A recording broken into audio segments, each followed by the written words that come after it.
This is the American Indians, Indigenous Peoples Truths. Justice for all, the most dangerous show on media anywhere.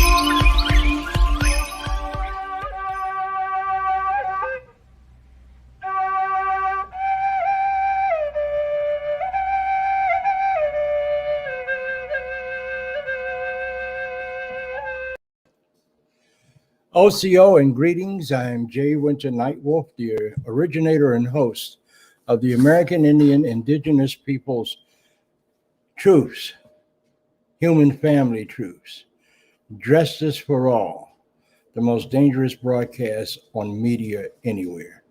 I want to thank you all for being with us tonight, and I would like to give a land acknowledgement. Let's pause for a moment to acknowledge the traditional stewards of these lands that we reside on, that we call Turtle Island, and especially our ancestors, descendants, and all indigenous people who live now and have lived here forever on what we call Turtle Island. This is what they call, and notice I said they, put an emphasis on they, this is what they call Thanksgiving. Native American people do not acknowledge Thanksgiving because it started out when they went up into the Hudson Bay area, and it was cold, it was snowing, and they did not land on Plymouth Rock. They shipwrecked on Plymouth Rock. And they were out in that water, cold, hungry, desperate. Somebody needed to save them. So as well, we always do. We help people that are in trouble. Biggest mistake. Good thing I wasn't alive then, because I would have left them laying on the beach after knowing what they've done since they've been here. They came across the Atlantic Ocean because they were being ran out of Europe by the crowned heads of Europe. And they had nowhere else to go, so they came this way. And tonight, my good brother, my friend for many, many years, Professor Morgan J. Peters, is on with us tonight. And Morgan and I and my special co-host, Vince Hall, we will tell you the story of what really happened. Nothing like what they've written, nothing like what they've bragged about. We'll be back in just a moment to introduce my guest for this evening. We have no news for you tonight, but we have something for you tonight that you should walk away with, something that you've never heard before. The truth about this Thanksgiving holiday. Don't go away. I'm Jay Winter Nightwolf. Talk to you in just a few minutes.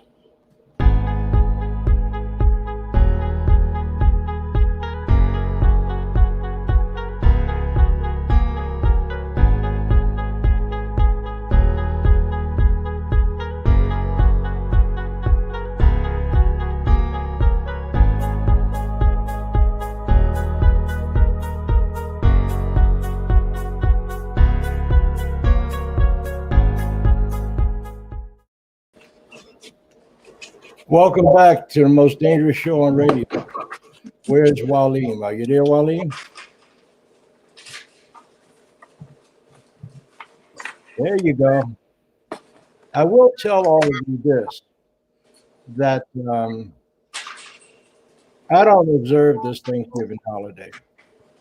To me, it's not just another day, but it's an opportunity for people to have the day off from their jobs and to spend time with their families. And I am very fortunate this year. I have my granddaughter here, and she is a retired, 100% disabled United States Marine, and she was a drill instructor in the Marine Corps. Put your face over here so they can see you. It's my granddaughter, Jazz. And she has my 6-year-old great grandson. Where is he? Call him. Come here, Max. Come and say hello to everybody. Come on, hurry up. Stop playing, boy. I don't care what you don't know about. Get over here, boy. Come here.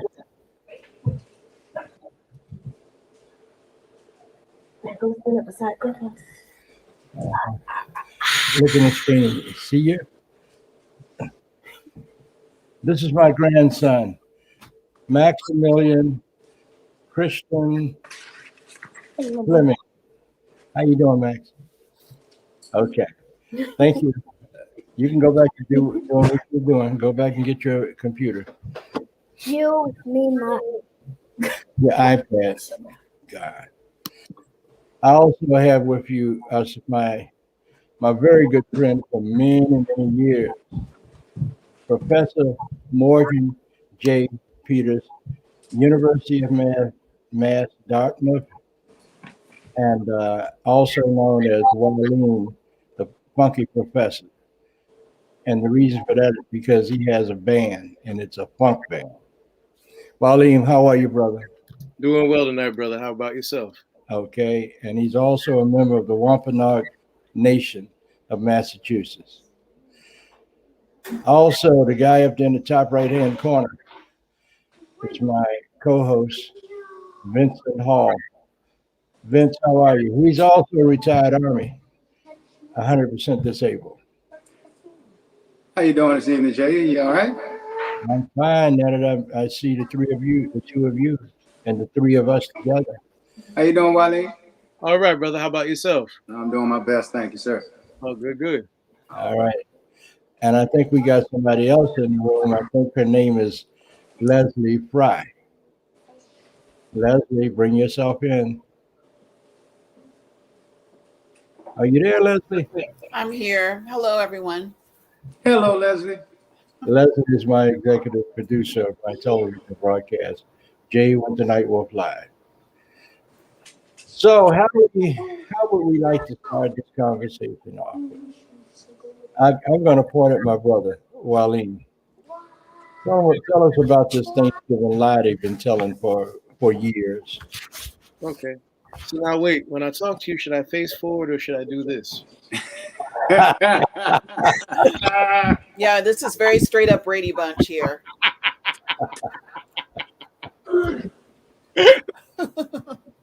I've just always wondered. The great lie of Thanksgiving. Well, what we need to do is, I guess I'll work backwards. Thanksgiving, as we know it, was created by Macy's as a marketing tool to create a countdown or to create countdown excitement to Christmas. It begins the start of the, shopping days till Christmas. It even comes down to, the parade. And I have to say, as a kid, I loved the parade. I loved the Thanksgiving parade. I loved standing out in the cold and watching the balloons. It was a lot of fun as a kid. So let me first say that.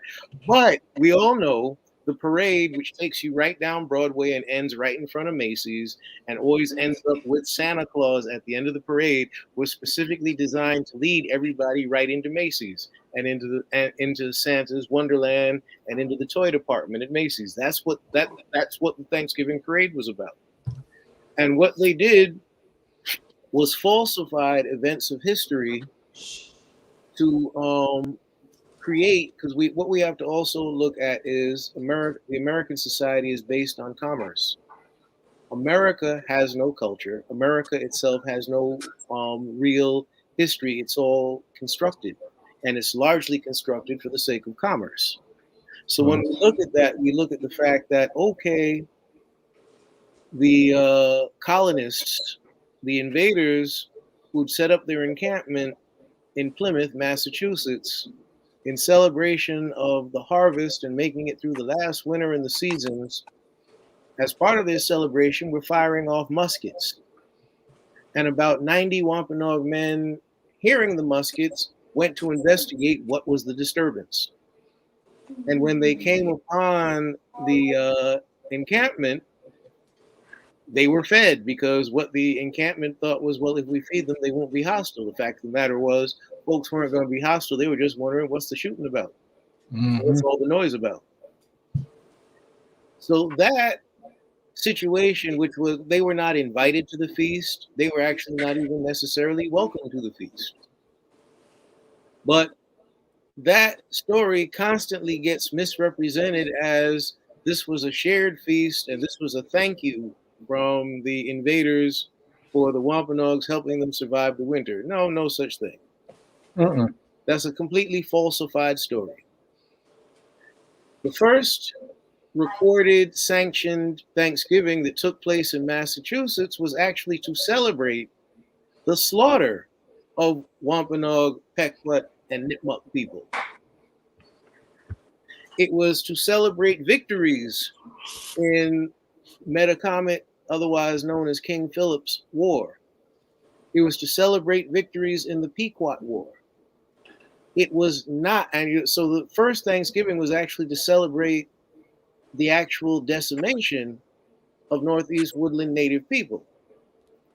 The subsequent history of Thanksgiving, if you look it up, was sanctioned by Abraham Lincoln, the great Indian killer. Now, when I say this, let us bear in mind, if you read in history the various brags that went out during Abraham Lincoln's campaign days, one of them was that he was able to kill an Indian baby in the hands of a squaw 100 yards away with his rifle because he was such a marksman.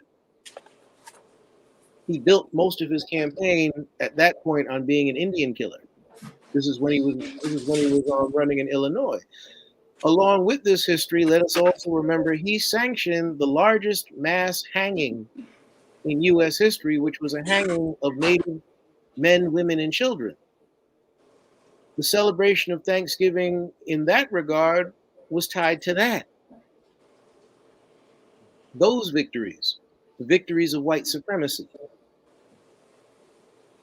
Following in this traditional tie, because they always tried to put it around that time of year, brings us to now Macy's and the Thanksgiving Day celebration. And why it's always positioned roughly 4 weeks away from Christmas Day.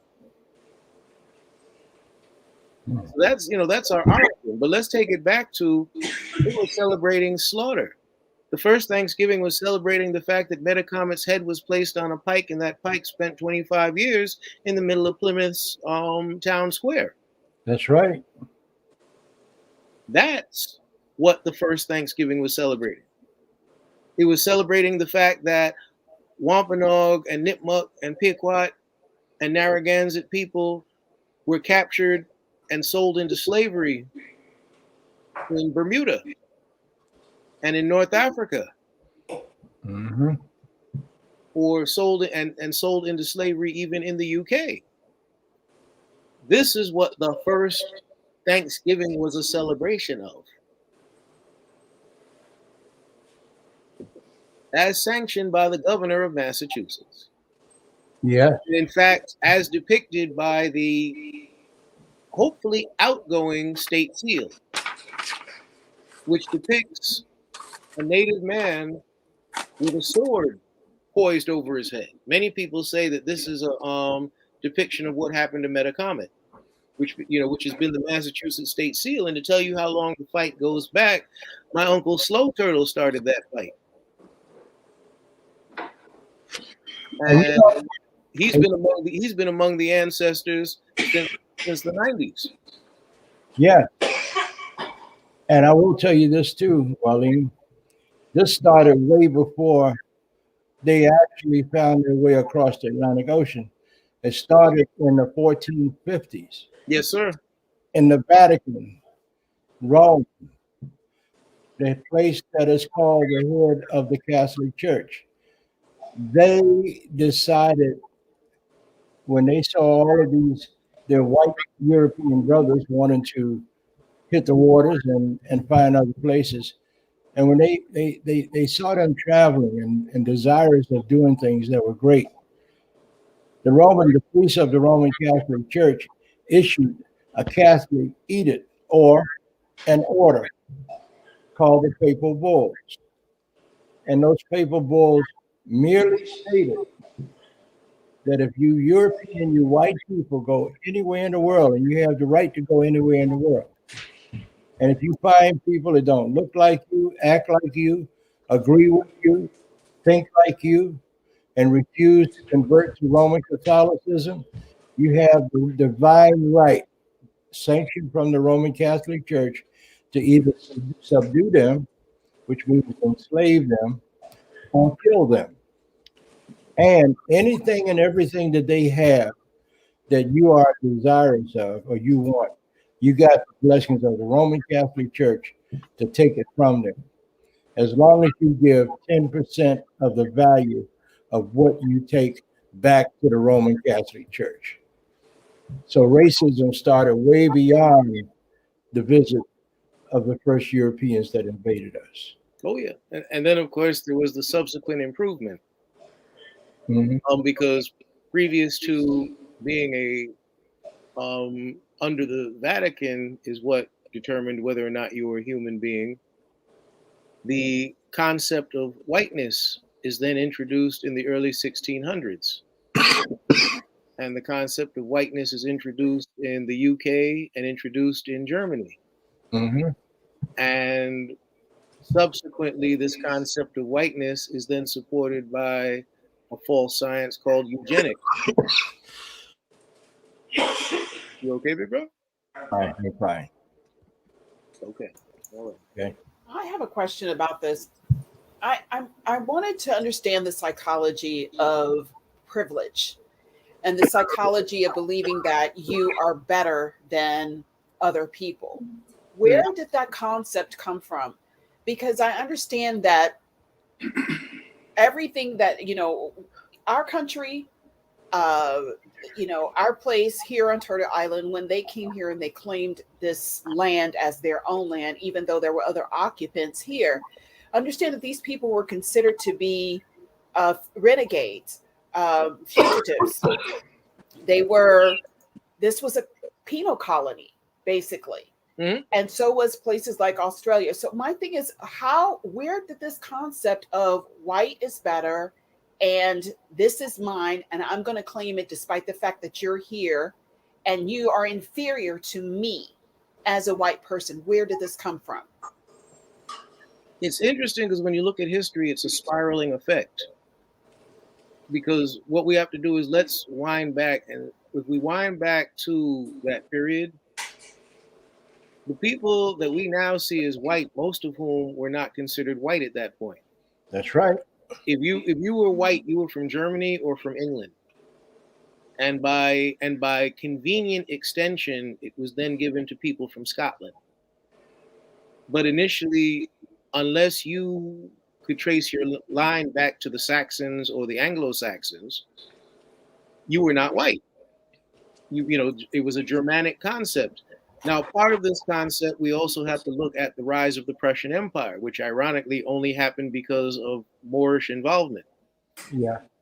But the thing is, when we first look at the rise of the Ottoman Empire, this is when we also combine this with other theories where they talk about the concept of greed relates to the concept of resources, and the further north you were, the fewer resources you had. Therefore, the more likely you were going to be greedy. And of course, this is, when we look at developments of cultures and we look at developments of societies, this stands to be true. Where do we see the initial greatest advancements happening? It's in our southern regions. When we look at Asia, we look at South Asia, we look at the African continent, we look at the subsequently constructed Middle East.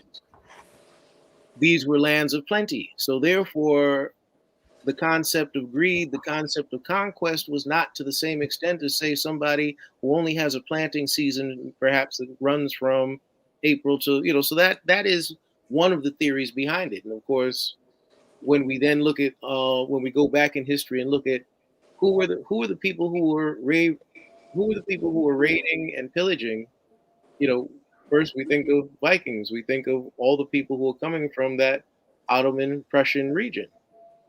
When we think about when we read some of the early writings that are translated coming from North Africa, and when we're reading these writings and they're talking about these hairy beasts that look like human beings and could barely walk on two legs, etc., that seem to be roaming the wilderness and were so dangerous and so deadly, and how they had to fight them off and they were savage, we begin to see, wait a minute, they were up in Europe. And they're encountering these people that they were talking about. They're in France. They're in Germany.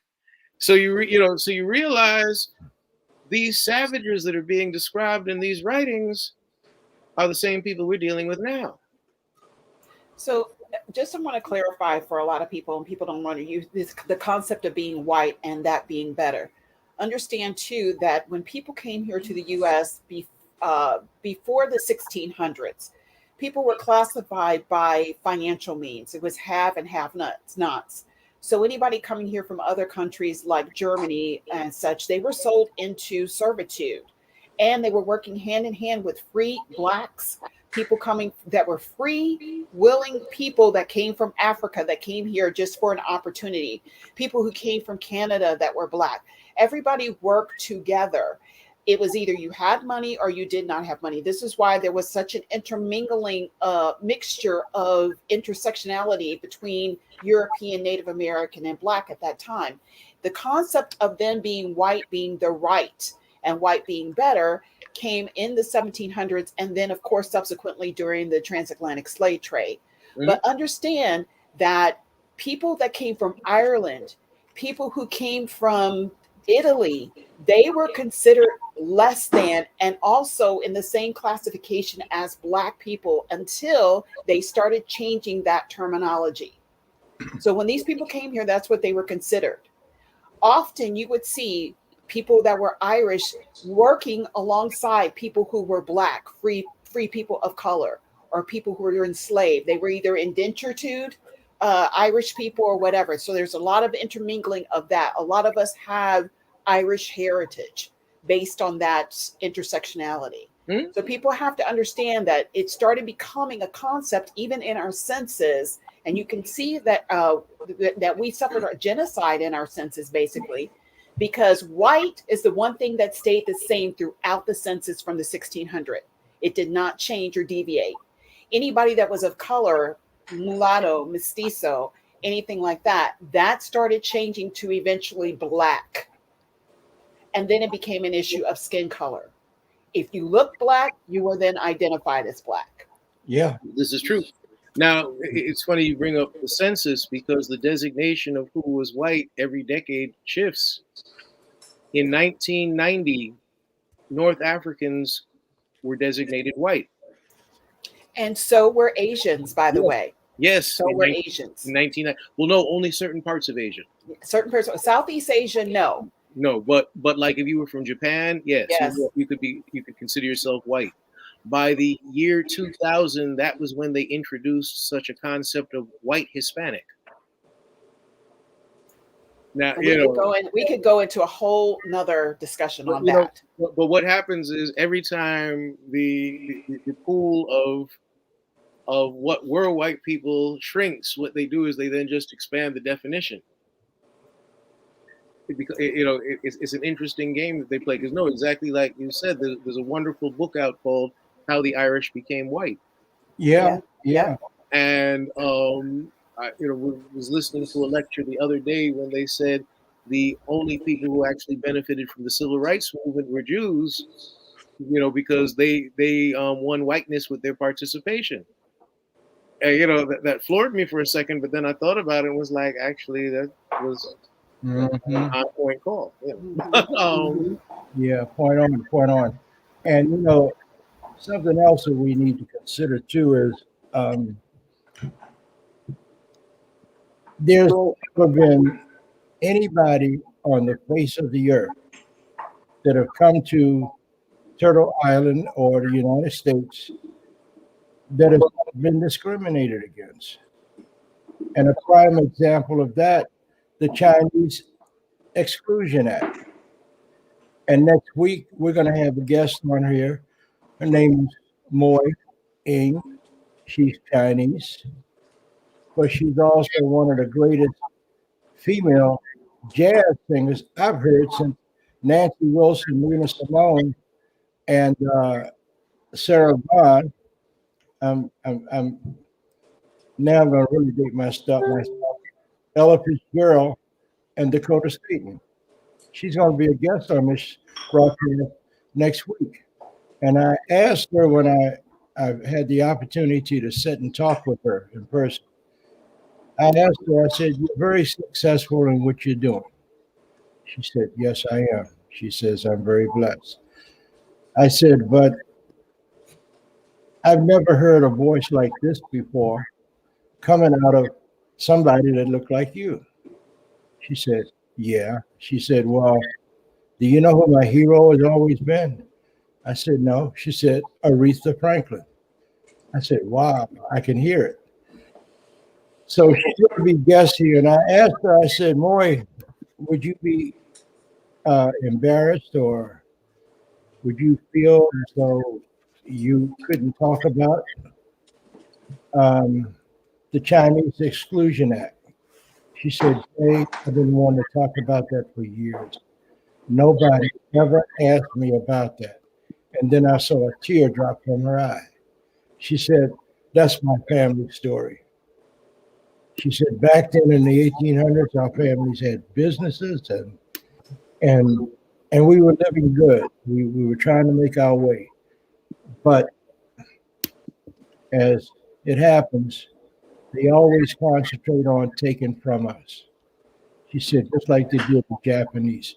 They placed them in these internment camps. Those people had businesses and they were thriving Americans. But this white American government is guilty of racism from the inception of these United States, even up to today. Look at the brother that they murdered in Florida, Ahmaud Arbery. Now they're trying to figure out, well, we don't know if it was intentional or not. How in the world can it not be intentional? But a black man that lives in that community is walking down the street and three of these ignorant, I'm going to be nice tonight. Individuals. Yeah, individuals pull their guns out and shoot and kill the man only because he was black running through the neighborhood. This is happening all the time. And until all of us, our Native brothers and sisters, our Black brothers and sisters, our Asian brothers and sisters, and our good white brothers and sisters, until we wake up and start talking to each other instead of at each other and coming up with solutions beyond the court system. The court system is rigged. And I know they want to come after me before that. But I've got case on top of case on top of case where the courts are rigged. If you're not white, or if you don't have any money in being white, you don't stand a chance.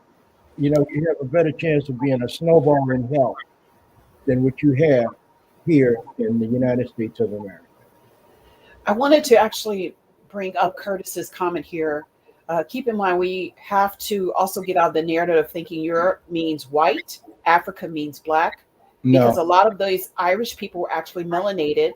Also, a lot of Scottish lines were also melanated, and a lot of them were royalty. And this is true. These people, a lot of these people were indigenous to those places. Believe it or not, they were indigenous. And of course, the British came over and took them. This is why there's been this conflict between the Irish and the British for so long. Similar to the struggle of what we are dealing with as indigenous people here of Turtle Island, the Irish and the Scottish had to succumb to the British royalty, even though they were of indigenous people of that land. And previously, before that, they were people that were interacted with the Moors. So you do have Irish who are dark complected, dark hair, because of the Moorish intersection. So Well, and the Moors used to own them as slaves also. yes, exactly. Funny story to connect, by the way. When I was in high school, we had to do the Mendel chart. Yeah. With the recessive genetics. Mm-hmm. Well, I did my Mendel chart on where red hair comes from. And who ended up in the science department chair's office? Mm-hmm.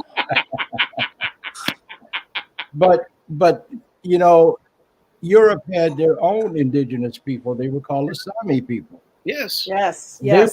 They were the Indians of Europe. Yes. Well, you want to talk about erasure? Pixies, fairies. Yes. Were actual tribal. Or actual beings. Yes. Yes. Yes. We're all actual tribal beings of the lands before they were invaded by the Anglo-Saxons. Yep. And instead they now get erased as it's They like were imaginary. They were fantasy beings. Elves, they really exist. You find out all of these people, all of these beings really existed. These were the little people, and and it's funny because when they describe them, not to play anybody out there, but I'm like, sure y'all weren't talking about Apaches, but no. Listen, there's a wonderful book. These beings also existed in Africa, and there's a wonderful book that you can read called "Of the Water and the Spirit," which talks about a man whose grandfather was a medicine man of a tribe.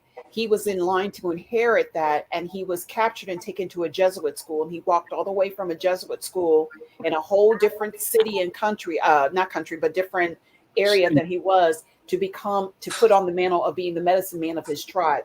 And it is a fascinating story where you can learn about these beings. Okay. The Cherokee people, part of my heritage, the little people. Mm-hmm. Yes, there were some little people, and we honored them. They were even wisdom keepers and medicine people. Would you, if I may, Jay? But that's the same thing. If you remember when the European courts with the kings, they always had a dwarf. That was them poking fun at the African, because in masonry you have Bes, the small deity, and then these were what they called the Nig, which were the small people in the Nile Valley, which were the pygmies, who were very, very intelligent. So the Europeans took fun at poking fun at us, trying to belittle our intelligence. Because we were so intelligent, they wanted to make us the joke so that people wouldn't realize that the pygmies in Africa were actually the very most intelligent people. Now, if you look at nature and you see someone small, why would they be so small? Because of gravity, because of the sun, because of science, physics. I won't get into all of that. Don't believe me, look it up. It's a lot that go into that. And we can, like Leslie said, we can be on this all night. And I like the way Wileen touched on it. When you look at masonry, and when you look at the Irish, right. The Moors came over here. That's why you see a lot of black Moors on the Irish on their crest. And you wonder why the Irish was slap happy with those billy clubs in the 30s and the 40s with blacks when they became police officers. They recognized their history as being owned as slaves by the Moroccans. Well, let me tell you something else about the Irish. When I was a little boy, and I'm not beating up on the Irish. I respect it. I know. Chill out. everybody. When I was a little boy, my grandfather, who was the Cherokee SHOSHONE man, owned the last set of working stables in Washington, D.C. And he would deliver in the wintertime ice and coal and wood on a wagon with a horse in front of it. In the summertime, it was ice, of course, because people didn't have refrigerators, they had ice boxes. And he would deliver in the summertime butter, eggs, and some of the bread that my grandmother baked. And one of his stops every day was to a place on Florida Avenue called Hagen Plumbing Supply. And we went there one day. I'm sitting up on the wagon. I must have been about 5 years old. And Mrs. Hagen comes out. She says, "Paul, how you doing?" He says, "I'm fine. I'm delivering stuff to you now." He says, "Okay, but who's this little boy?" He said, "Oh, that's my grandson." "That's your grandson?" "Yeah." And she looked at me. She said, "What's your name?" I said, "Jay." She says, "Would you like something to eat?" "Been riding all morning with Grandpa." "Yeah, I do." I said, "Yes." She reached up and pulled me off the wagon and took me into their home, which was also part of their business, and fed me. She says, I got a little grandson that you need to meet." I said, "Okay." His name was Peter J. Hagen. So I said, "Okay." And Petey and I became good friends. I mean, little boys running through Hagen Plumbing Supply. And I noticed up against the wall behind a bookcase were these signs. So I said, "Petey, what's that?" He said, "I don't know. Let's pull them out." Those were original signs that they had in New York City and other places on the East Coast that said, "Help wanted, Irish need not apply." So that goes back to what I was saying, that not just about, but everybody that ever came to the United States at some point or another was discriminated against. So what bothers me is how some of our Black brothers and sisters, they want everybody to think that they were the only ones that were discriminated against. Not true. The Chinese, the Japanese, the Irish, the Italian. But I will tell you this: if you go to Italy or Sicily and you tell one of those guys over there, "Oh, so you're white," you know what he'll tell you? "I'm not white. I am Northern African." So there's been a big joke that's been played on all of humanity. And until we recognize this and come together and start talking about it and finding solutions other than the damn courts, we'll never get anywhere. And as far as I'm concerned, the courts are crooked. Yeah, go ahead, sweetie. We want to kind of move on just a little bit, but I wanted to also recognize Red Road East. He talked about the book of Water and the Spirit. It is by Maladon Patrice Sommet. Thank you so much for listening to that. But it's an awesome book if you want to read it. I think it is extremely eye-opening if you need to read it.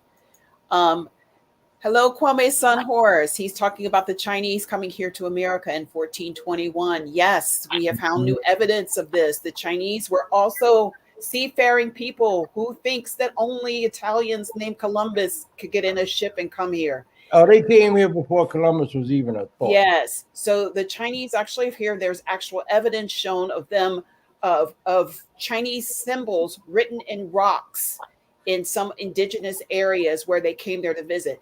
And it's important to note that when people were coming here 50,000 years ago, and as Elder has mentioned before, the Phoenicians, the Mali, these people never came here to conquer this land. It was a fact-finding mission and a trade mission.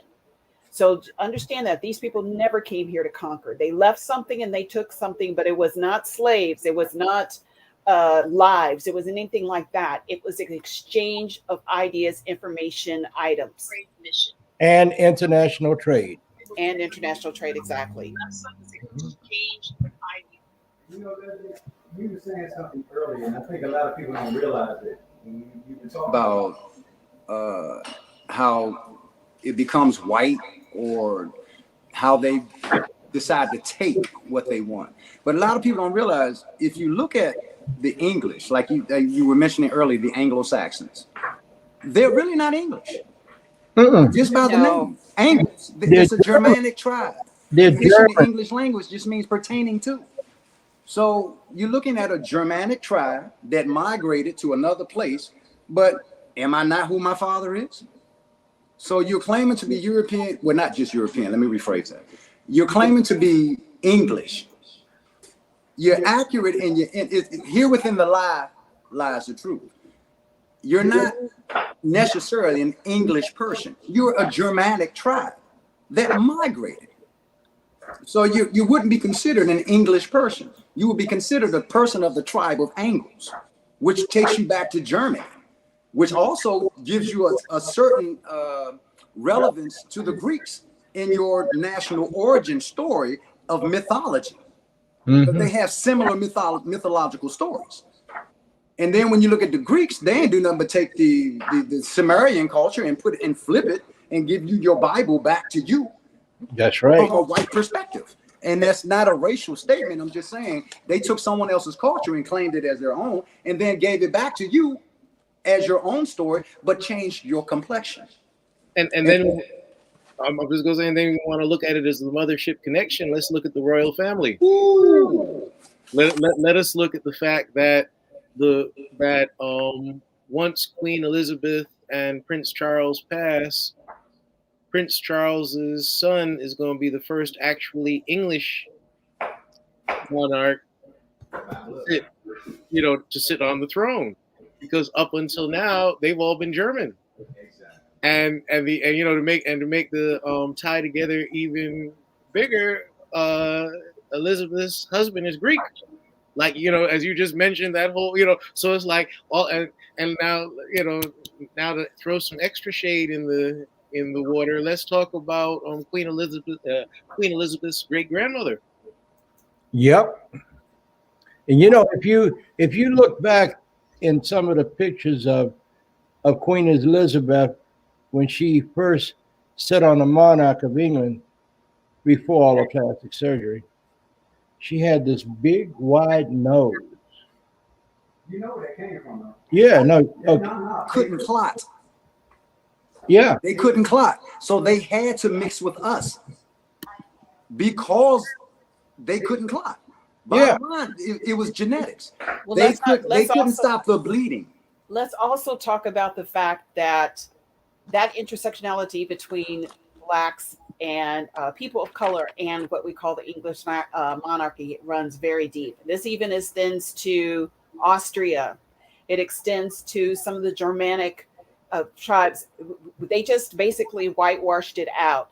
And somebody made a comment about some Europeans are black, so we just can't blame Caucasians for our problems. And you're absolutely right, Divine Order of the Red Wolf. We're not blaming all Caucasians, but we're blaming a colonistic mindset. And let's make sure that that's what we're clarifying here. And that's something that did not exist prior to colonizers coming here. Anybody ever thought about Charlemagne? Hannibal. Yeah. And the Catholics only got theirs because of money. That's when right. you think about it, because when they went to Emperor Constantine, the only reason they became the leading religious organization was because they had more money in the pot. Yep. That's the bottom line. There was another religious group in competition with the Catholics, but the Catholics had more money, and Constantine was like, "I'm with it." But why did the Thanks Catholics for have filling more my money? offer. Why did the Catholics have more money? Let's discuss the fact that the Catholics rewrote the Bible in order to appease the pagans. And everything that we have in our Bible today and some of the traditions that are common within the Catholic Church right now are of paganistic background. Yes. This is why Martin Luther he broke off from the Catholic Church because the pagans had the money, so they had to figure out of a way to bring the pagans into the church. So what they did is they made their nuns their virgins of the temple. They made their priests the eunuchs of the temple. Egypt and the Greeks. It has never been biblically correct, except for the fact that Paul might have been someone who did not marry, but the Bible encourages marriage. And so therefore you're seeing something that is not biblically truth, but it's been something that has been a common thread through the Catholic Church, which primarily did not biblically exist. May And I? I'm not knocking anything of the Catholics, but I just want you all to understand that that's the truth. Yeah. May I interject something here? I want you all to think about what we're talking about tonight. You've been exposed to more truth in this less than an hour on this television show than you've probably been exposed to your whole life. Oh, and Jay, if I may, since we are talking about Thanksgiving, if you'll give me a moment, there's a plaque in Plymouth. It's called the National Day of Mourning. If you'll allow me a moment to read it in acknowledgement of our ancestors, the Native Americans, the indigenous people, I would like to read this plaque, if you allow me. Go right ahead. It's called the National Day of Mourning. Since 1970, Native Americans have gathered at noon on Coles Hill in Plymouth to commemorate a National Day of Mourning on the U.S. Thanksgiving holiday. Many Native Americans do not celebrate the arrival of the Pilgrims and other European settlers. To them, Thanksgiving Day is a reminder of the genocide of millions of their people, the theft of their land, and the relentless assault on their culture. Participants in National Day of Mourning honor Native ancestors and the struggles of Native peoples to survive today. It is a day of remembrance and spiritual connection, as well as a protest of the racism and oppression which Native Americans continue to experience. This plaque was erected by the town of Plymouth on behalf of the United American Indians of New England. Okay, let me add something to that. You know, they say, well, did Indians ever celebrate Thanksgiving? No.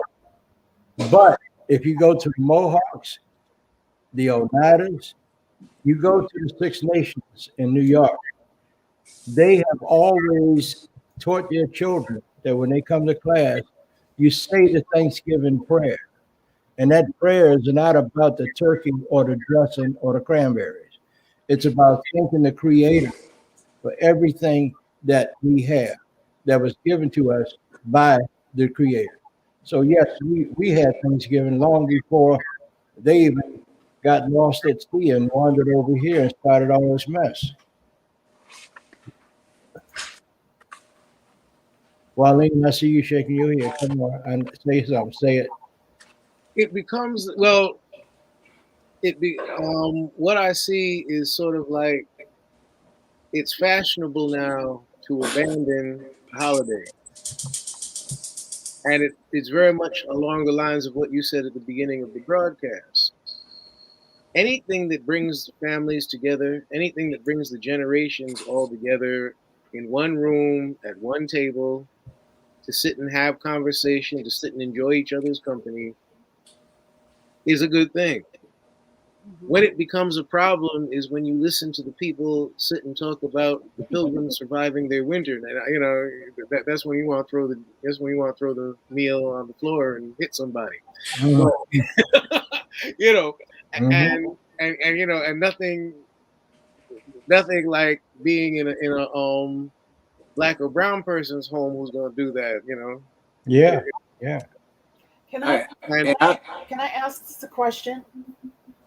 What are we going to be doing going forward to make sure that the truth is told in schools? We all grew up in schools, some of us who had not connected with our indigeneity, learning this lie. And that lie is still perpetuated today in schools. Can I say it as an educator? Yes. We have to start abandoning the schools. You know, the problem is we can't go into the number one tool of colonization and expect them to then do us correctly. Ain't gonna happen. Public school system, compulsory education did not come about for the betterment of people. Compulsory education came about because people needed to read, write, and do basic math to run the machinery of industry. Compulsory education goes hand in hand with the Industrial Revolution. Anytime there has been an advancement in education, it has not been to serve us. The advancement in education have been to make us serviceable. This is why public schools are the training ground for us to, well, initially, the public schools were the training ground for us to work in the factory or in the cubicle. Now what they've done is the public school is now the training ground to go to prison or to go in the military or to go work in the factory.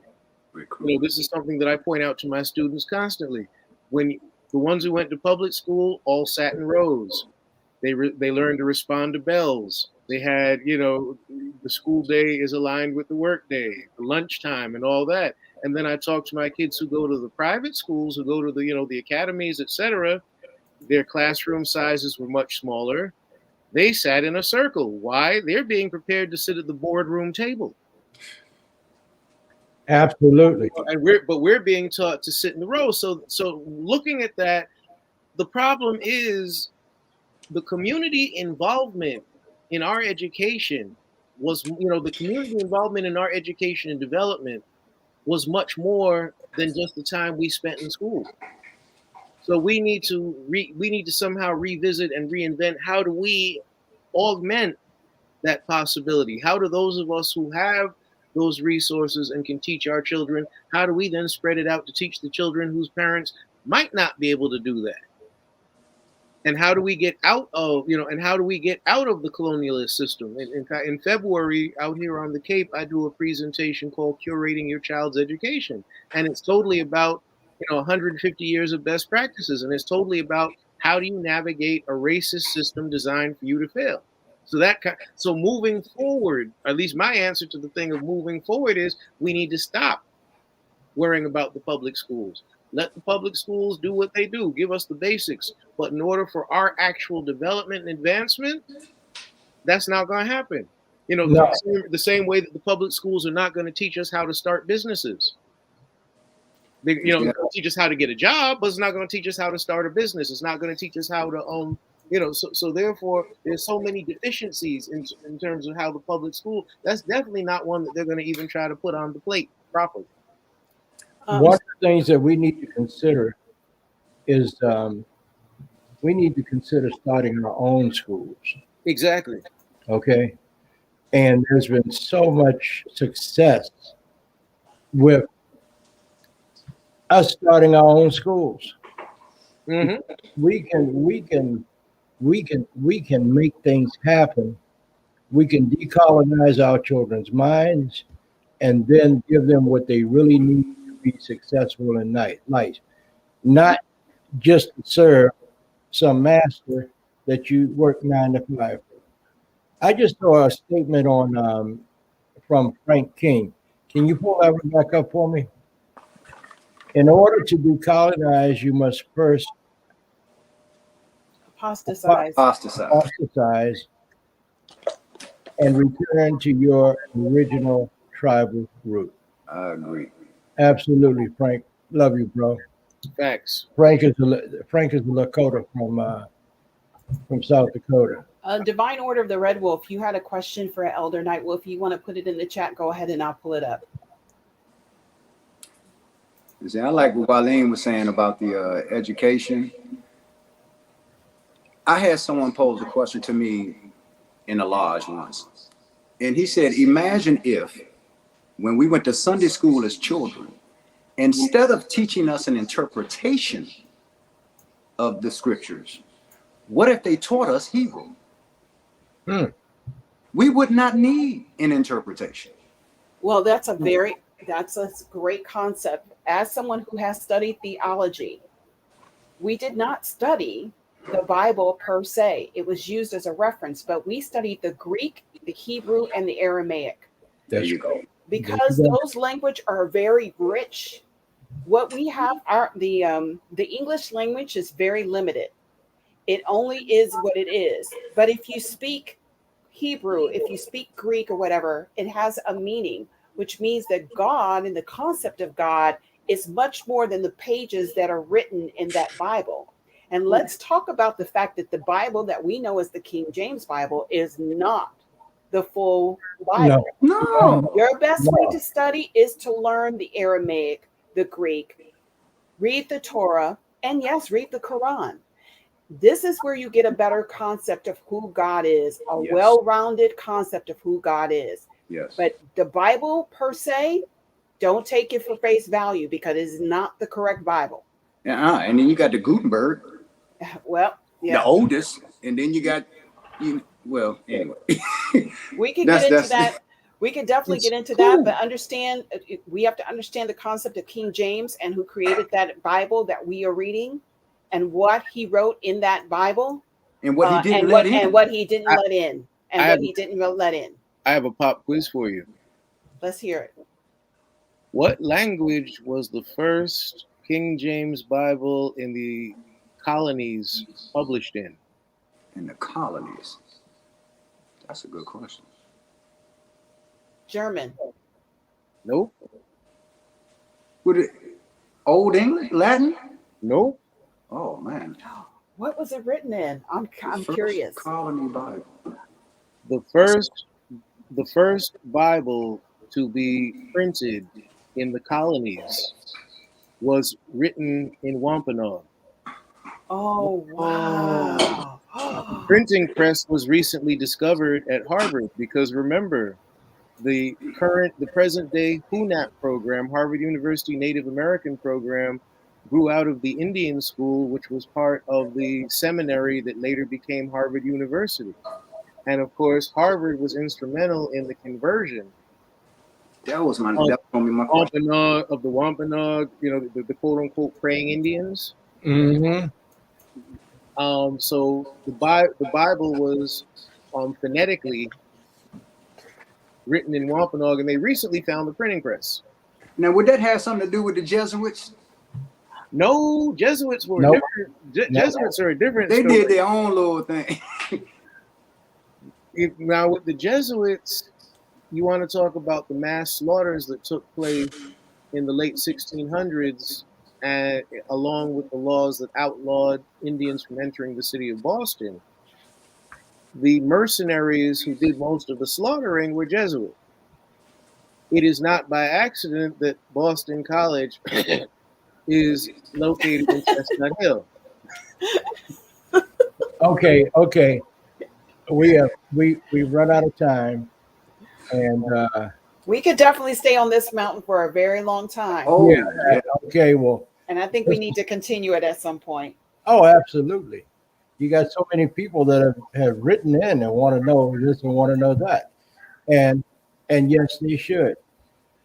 Oh, real quick on what Cut me Wally was off saying again. earlier. How you It live? was 1637. 700 Pequot were massacred, and the governor was John Winthrop. I just wanted to mention that. His name was John Winthrop. He was the one that another encouraged all of this nonsense. another white racist. Okay. I would like to also invite everybody this Sunday to my new radio, broadcast on Radio 1 out of Washington, D.C. If you live in the Washington metropolitan area, you can go to 1450 AM or 95.9 FM. If you want to catch the show on the internet live for 2 hours, just go to DC News. No, it's WOLDCnews.com from 6 o'clock East Coast time in Sunday evening until 8 o'clock. And if anybody's wondering why we all keep clearing our throat, that's because the ancient ones keep stepping in. Mm-hmm. Deep. Yep. So I want to thank all three of you for being here, especially you, Leslie. I love her. That's my producer. I love y'all too. I love you, Leslie. And she can hang with the heavyweights, especially with the boys. Oh man, she knocked them out. I want to thank you, Vince, for being my co-host and My honor. my dear friend and brother. And of course, what can I say about Walim? Oh wait, let me do it right. Oh, hold up! Don't you have something coming up? Wally? Music? Well, have an album that came out. No, Oh, let's- about the Nammies. Oh yes, I'm sorry. Thank you. Oh yeah, wow. Yeah. And Yeah, your son. so I'm the Groovalados are currently nominees. We're preliminary nominees in the Native American Music Award for Best Blues Recording. Yes. Congratulations. All right. Congratulations. For our EP called A Taste of Things. But then to completely outdo us, the ZYG 808, my 18-year-old, who also happens to be the drummer for the Groovalados, he's nominated as Best Debut Artist. And his music video, Gymnastics, is a nominee for Best Short Form Music Video in the Native American Music Awards. All right. So if we have any NAMA members watching right now, the Groovalados, Best Blues, ZYG 808, Debut Artists, put us in that top 5. Somebody, Gary Lewis wants to know how he can follow you and your work. Oh, okay, Brother Gary. By all means, if you check me out on thefunkyprofessor.com, DATHEEPROFESSOR.com, that's my website. If you go on Instagram, I'm simply at MWALIM, MWALIM. If you're a TikTok person, you can find me at MWALIM_thefunkyprof. All right. All right. You hooked up. That's what I would say. Oh, and I've been having fun lighting people up on TikTok, and I now have almost 10,000 followers. So, Oh, And congratulations. I am one of those followers. I love your TikToks. oh, thank you. I'm gonna join in. I'm be honest with you. I haven't got on Instagram yet because I'm not too familiar with all of that stuff. But you will be one of the first people I follow. All right. Once I get on it. And I post the more serious stuff on mine, but if you want to have a good laugh, you then go on the Groovalados TikTok. Oh man, I like both ends of it. Because we now have a big controversy on the Groovalados TikTok because I made fun of the fact that when you went in Walmart, the meat counters were empty and the season was stacked to the ceiling, so you could tell what demographic lives in. And folks are losing their minds over that. I'm like, wow. Oh my gosh, that's hilarious. But yeah. Hey, I bet the raisins are gone too. Oh yeah, the raisins and the meat are gone. Yes. Yeah, the raisins and the meat. There's lots of garlic, lots of paprika, lots of seasoned salt. And you can't even blame it on it being the cheap ones because there's lots of McCormick and house brands. You know what? Let me tell you something. I know there are a lot of people out there watching this broadcast and saying, "Are these the kind of people that Nightwolf hang with?" Yeah. So anyway, thank you all so much for being on tonight. And the music on my show was written by that guy in that bottom right-hand corner, Vincent Hall. Thank you. I'm honored. I'm grateful. Leslie, you got anything to say before we sign off? I just want everybody to keep yourself educated, open your mind, and read. Yes. Do your research. Know who you are and know where you come from.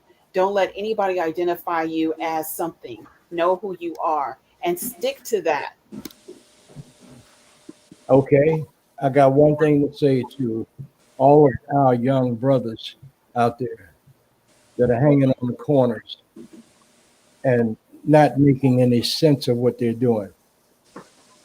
Put your gun down and read a book.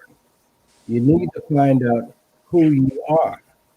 And when you find out who you are, you'll begin to understand that what you're doing is non-productive and it does not help your community. So put the damn gun down and pick up a book. Day before yesterday morning, here in District Heights, Maryland, a young woman was shot to death walking her baby, 2 years old. And when the police showed up, the 2-year-old baby was on top of her crying. And people say this is crazy. I think we should bring the death penalty back. because some of these fools out here will not acknowledge what it really means to be human. So you don't want to be around human beings, you want to destroy human life, then we need to bring the death penalty back to the state of Maryland. That's just another thought. And if I may, Jay, for the young people, remember this. You can't take everybody with you. Everything is not for everybody. It's good to know that you can be a part of everything in a relationship or any other part of life, but it's equally important to know that you do not have to be. That's it from me. All right. Thank you all. Love you, Leslie. Love you, Les. Love you all too. Love you, Les. Right. Eat And well. don't forget next week, Moi Ing. So All right. tune in next week, same time, same bat time, same bat channel. We know what era you come from. Okay. No, we're gonna have a conversation after the show. I'm glad he Good night, didn't hum the mob everybody. scars theme. Good night, everybody. All right, and I will leave you with this one thought. I saw it in reruns. I'm telling on myself too. Okay. That's good. That's enough. Syndicated reruns. You know how they run them on the channels and the local channels? It's cheaper that way. Oh man, you got me thinking about Mannix and everything. All right. Time out. I have this to say. My grandfather, my mother's father, was a Cherokee with ancestry from Angola. And we would be down there as kids during the summertime, South Carolina. And I could remember him saying something to us when we were kids. It's not about the color of your skin or the color of your eyes. It's not about the texture of your hair or the clothes you wear. It's not about your traditions or your culture. And he would look at us with a straight face. And he said, do you all know what it's all about? And my cousin Junior would always say, no, Grandpa, what is it all about? He said, it's how you treat my heart. That's what it's all about. Human family, wake up. It's about how we treat each other's hearts, nothing else. And I'll say to you in Cherokee, Danada, Goai, Wado. Talk to you next week.